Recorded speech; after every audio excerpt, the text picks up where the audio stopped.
We will start with a scan of the room.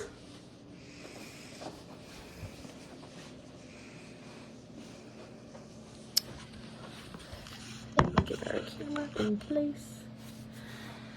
Hi, I'm Melanie Baldwin. I'm a nurse practitioner student at Auburn University, and this is my initial head-to-toe video in addition to the thorax and breast as well. I'm going to wash my hands. We're going to start with a general assessment of the patient. We're going to start that as the patient walks into the office or the room. We're going to be noticing if the patient appears to be in any distress, his gait, his mannerism, watching for the mood as well. The patient is appropriate looking for age 30. He's dressed appropriately for the weather outside and for his age. He has no obvious body odors. He is in no distress. There are no clear traumas or deformities on the patient at first glance. He has an average height and weight. The BMI documented in the chart is normal, and the vital signs, blood pressure, temperature, respirations, and oxygen saturation were all normal, and the patient was in no pain. We are going to move down to assess the skin as a whole just at first glance. We will assess now and continue to assess as we move down through all of the body systems that we're going to assess. The patient has fair skin and is covered mostly with freckles to all of the skin areas. There are no evident large moles, concerning lesions or moles. There are no scars or scrapes, lumps or bumps. The patient does have tattoos to the left lower arm and left upper arm, as well as a small red birthmark to the right lower arm. Next, we're going to move on to the head. We're doing a general assessment and inspection of the head. The head is midline. There are no tremors noted. There are no obvious deformities. We are going to inspect and palpate the hair and the scalp. We are going to be noting the patient's hair through this. The patient's hair is feeling very healthy, very thick. There are no signs of balding. The hair has no dandruff or infestations. Next, we're going to assess the face. We're going to assess the face at rest and in motion. At rest, the face is symmetrical. There is no drooping. There's no redness, no lumps or bumps or obvious deformities. Next, we are going to assess cranial nerve number 7, the facial nerve. And for doing that, I'm going to have you move your eyebrows up and blink your eyes or close your eyes very tightly. I want you to frown, smile, and show your teeth very big and puff your cheeks out. And those are all normal findings for cranial nerve number 7. Next, we are going to palpate and then percuss the sinuses. So we're going to palpate the frontal and the maxillary sinuses, and then we are going to percuss. You'll let me know if you feel any pain or tenderness during these. Good. And then we are going to assess the temporomandibular joints. If you can open and close for me. Good. And there's no snapping or cracking, popping, if you will, of that. Next, I'm going to have you clench your teeth very tightly. Good. And we're feeling for the masseter muscle there for assessment of cranial nerve number 5, trigeminal. Next, we are going to assess the lymph nodes. We're going to start with pre-auricular, post-auricular, parotid, tonsillar, submandibular, submental, anterior cervical chain, posterior cervical chain, occipital, and supraclavicular. Next, we are going to move on to the assessment of the eye. First, we're going to inspect the external structures of the eye, including the eyelashes, eyelids, eyebrows, the cornea, sclera, conjunctiva, iris, and pupil. Upon inspection, the eyebrows are symmetrical, the eyes are symmetrical and evenly placed on the face. There is no drooping, there's no drainage or redness. The pupils are equal and round. Next, we are going to do a visual. We're going to assess the lacrimal duct, and where we'll be inspecting and palpating the lacrimal duct, and then moving on to the orbital area. Next, we are going to do a visual acuity test. If you will cover one eye for me, and you will hold this 14 inches from your face, and I want you to read the smallest line that you can. LTFPH. Good. That is 20/20 vision, meaning that you see at 20 feet what a person with healthy eyes sees at 20 feet. That tests cranial nerve number 2, the optic, and our next test is going to be the confrontation test. The confrontation test also assesses cranial nerve number 2, the optic. So I'm going to have you cover one eye for me. You'll cover your left eye. I'm going to cover my right eye. I'm going to hold some numbers out in your peripheral vision, and I want you to tell me what number they are while you focus on my eye, okay? 1, 2, 4, 5, 1. So we would complete this test for 8 different sections, and for all of this exam, we would be doing it on both sides for the eye as well as the ear. But for the purpose of this video, we're only going to be doing one side. So for him to be able to see that was a normal finding for cranial nerve number 2. The next test we're going to do is extraocular movement and alignment of the eye. For this test, we are assessing cranial nerves 3, 4, and 6. That is oculomotor, trochlear, and abducens. So for the first part of this test, I want you to cover your right eye, and I want you to focus on something over my shoulder. And now I want you to remove your cover. Wonderful. There was no deviation of the eye or any movement of the eye indicating that there's no strabismus. Next, we are going to test the extraocular movement of the eye. I just want you to follow my finger, but keep your head straight. Just follow with your eyes.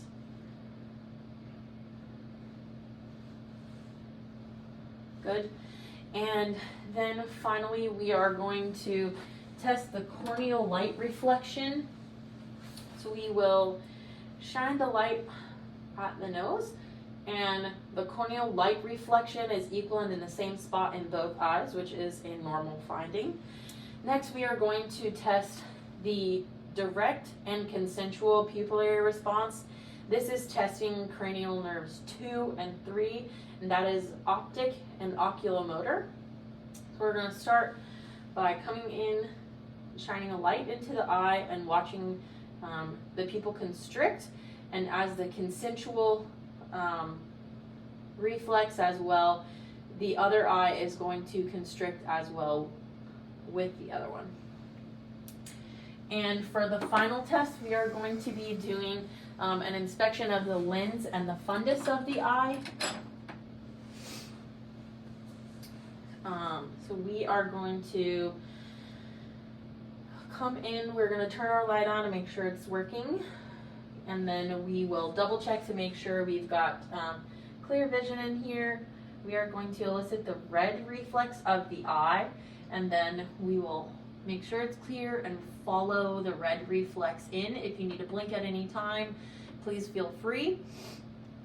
So for this exam, we are looking for the fundus, the optic disc, the blood vessels, the retina, the macula, the fovea centralis, and those are all normal there.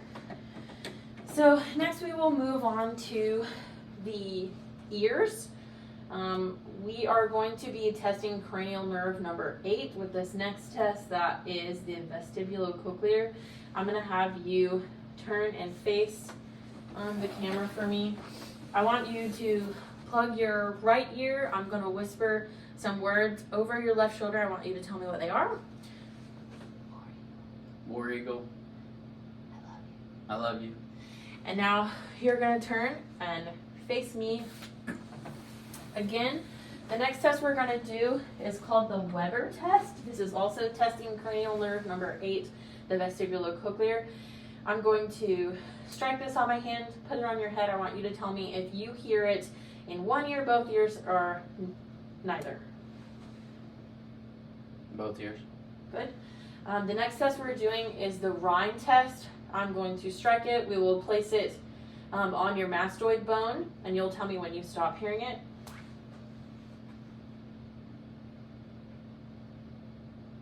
I stopped hearing it. Okay. Can you hear it now? Yes. Let me know when it's done. It's done. Good. And that is a normal finding. You want air conduction to be longer than bone conduction.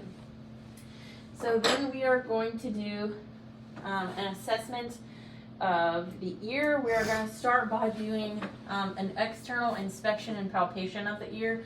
So we're inspecting the pinna of the lobe, the tragus, and the mastoid. We're palpating to make sure there is no pain or tenderness, no lumps or bumps, or no scrapes, or signs of deformity. We're checking color on the ear, making sure there's no drainage or anything like that. And then we will move for an internal ear exam. We're going to pull the pinna up and back for an adult, and then we will brace our hand on the face, and we're looking in the ear. We're noting the condition of the canal, which is minimally waxy. It is not swollen. There is no lesions or anything inside the ear that we can see in the canal. We are visualizing the tympanic membrane, which is pearly gray. There is no bulging, no redness, no bubbles, nothing to indicate that the ear has an infection. We are now looking at the cone of light to make sure it is about 5 o'clock. And then we want to also be able to visualize the malleus and the bony labyrinth. Next, we are going to move on to the nose. We are going to start with a general inspection of the nose, and we will palpate it as well for pain or tenderness. The nose is midline. There is no obvious deformity or signs of trauma. There is no discharge. We are now going to test for patency of the nose. If you'll close the nose and sniff for me, and do the other side. Good. Next, we are going to test the olfactory nerve, and that's cranial nerve number 1. I want you to close your eyes. You're going to hold one side of your nose closed, and I'm going to let you smell something that should be a familiar smell, and then I would like for you to tell me what that smell is.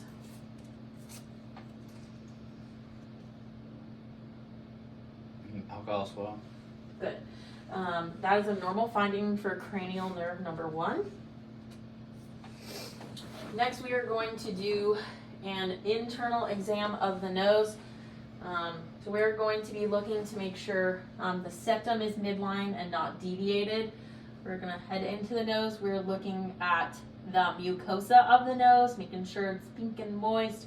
And we are also looking at the turbinates to make sure they are pink or moist. There is no excessive drainage or any obvious deformities inside the nose. Next, we are going to move on to the mouth. We are assessing the structures of the mouth first. We're looking at the lips, and then if you'll open for me, we're also looking at the teeth, the buccal mucosa, the tongue, the posterior pharynx. We're looking at the uvula, the tonsils, and lift your tongue for me, the sublingual area. There we are looking for any discoloration, any ulceration, any bumps or lumps. We're looking for any signs of infection in the back with the tonsils. We're looking for, to make sure the teeth do not have any caries. The patient appears to have good oral hygiene. And then next we are going to test cranial nerve number 9. For cranial nerve number 9, that is the glossopharynx.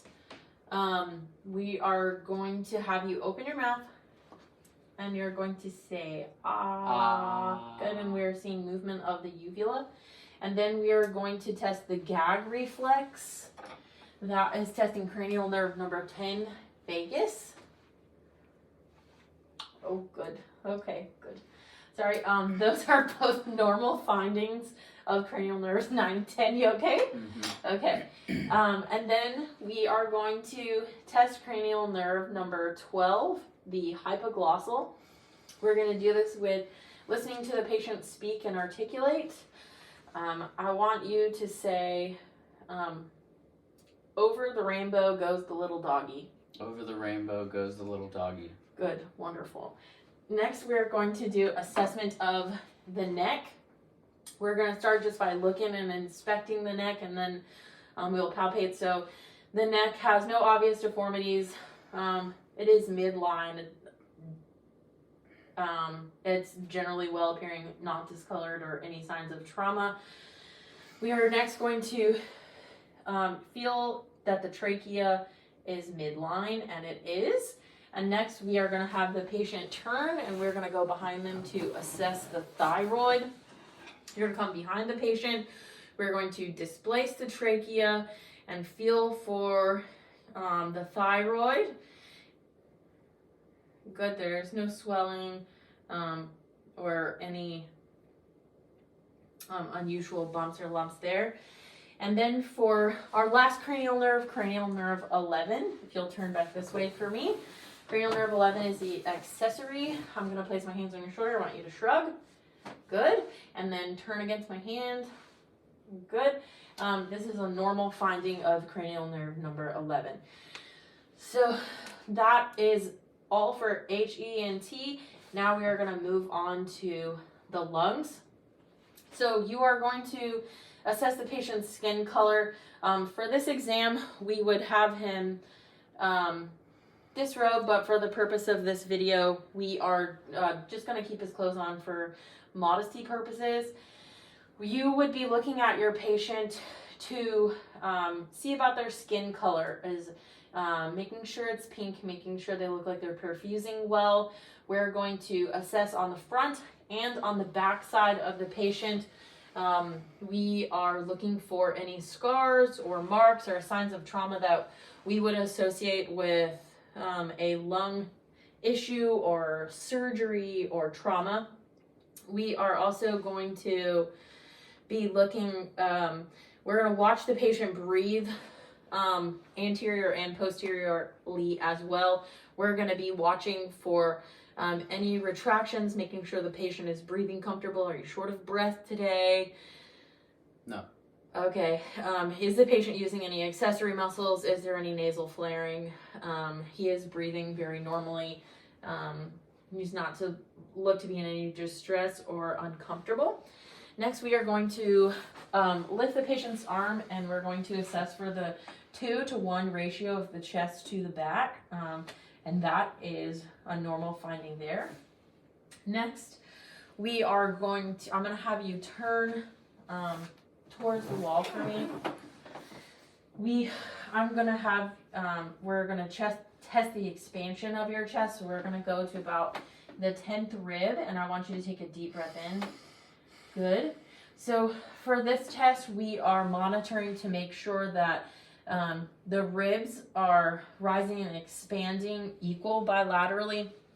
We want to make sure our hands rise, or our fingers rise and separate equal bilaterally, and that it just feels the same on both sides as the patient takes a deep breath in.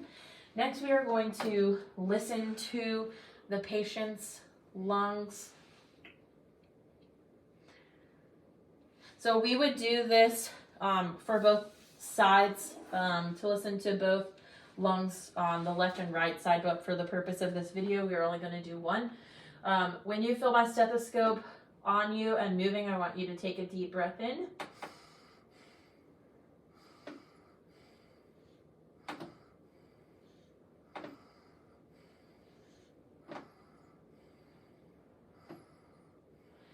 You were also going to listen on the front side of the patient anteriorly.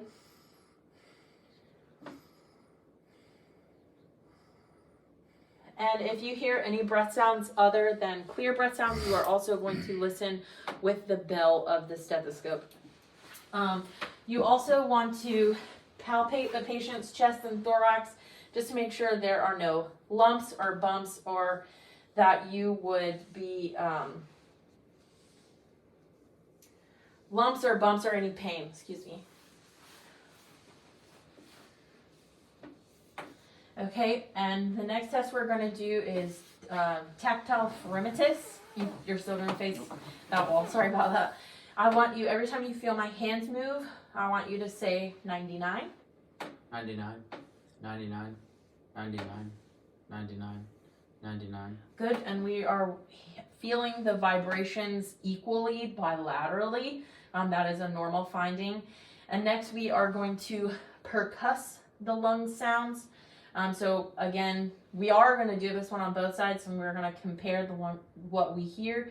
We're assessing for any dullness, which would indicate any fluid or masses in the patient's lung area. We're going to start that one over.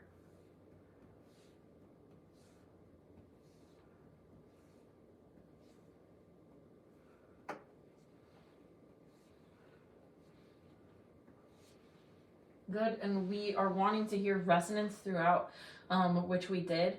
Next, we are going to lay the patient back to do the diaphragmatic excursion. Good, okay. So for this test, I'm going to have you take a breath in, and then I want you to expel all of your air, and we are going to percuss down to dullness. Good. And then I want you to inhale. And we are also inhale and hold it. Good. And then so we will mark both of those areas, and we would measure the difference between two of those and mark that under our diaphragmatic excursion. You can sit up for now. So that ends our examination of the lungs, and next we are going to assess the breast area, and we are also going to teach about the self-breast exam at home. Do you complete a self-breast exam at home? I do not.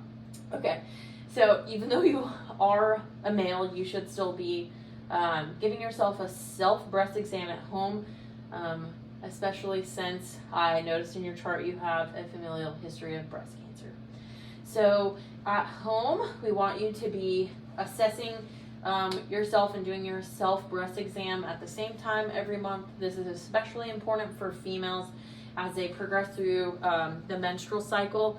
As you may notice, fibrotic changes in the breast throughout that cycle. So same time every month. For a female, we say at the end of the cycle. We want you to do this in two different positions. So the first position, we want the hands on the hips, and we want you to lean forward and kind of pull your shoulders back. And then you can sit normal if you like, just watch. For this, you're going to look down or have a partner look at you, look in the mirror. You're going to be assessing for symmetry. You're going to be looking for any dimpling, any pulling at the breast tissue, any tightness, any pain, any lumps or bumps that you can see. You're also through your breast exam, you're going to be looking for any drainage, anything abnormal. So for the other one, we say always just kind of do in the shower. You're going to bring the arm behind the head, and we want you to feel the breast tissue. Start at the nipple and go outward in a circle, and you'll just kind of walk yourself around and feel on the breast tissue for any lumps or bumps or anything abnormal. You will continue up into your armpit area, and then you'll go up into your arm, which is called the tail of Spence, to check for any swollen lymph nodes there. Do you have any questions about the breast exam? No. Okay, we're gonna perform one on you now. So first, I just want you to put your hands on your hips, and you're gonna lean forward for me. Good, so we're assessing for symmetry. We're making sure we're not seeing any lumps or bumps. We're checking for drainage. We're checking for all of the abnormal findings we would see in our patient. And now we are going to lie back. And for the breast exam, we would also be doing this on both sides of the patient, but for this video, we are only going to be doing it on one. So I'm going to have you place the hand up, that's fine, right there. So we are going to be assessing again for any drainage, lumps or bumps, discoloration, anything abnormal looking on the breast. And then we are going to start at the nipple. We're going to use the pads of our hand to feel around for any tissue changes, lumps or bumps, anything abnormal. We are going to go up into the axilla and then into the tail of Spence, feeling for any lymph nodes. And we do not feel anything abnormal. We'll have you sit up. And that concludes this video of the initial head to toe assessment, including HEENT, thorax, and breast exam.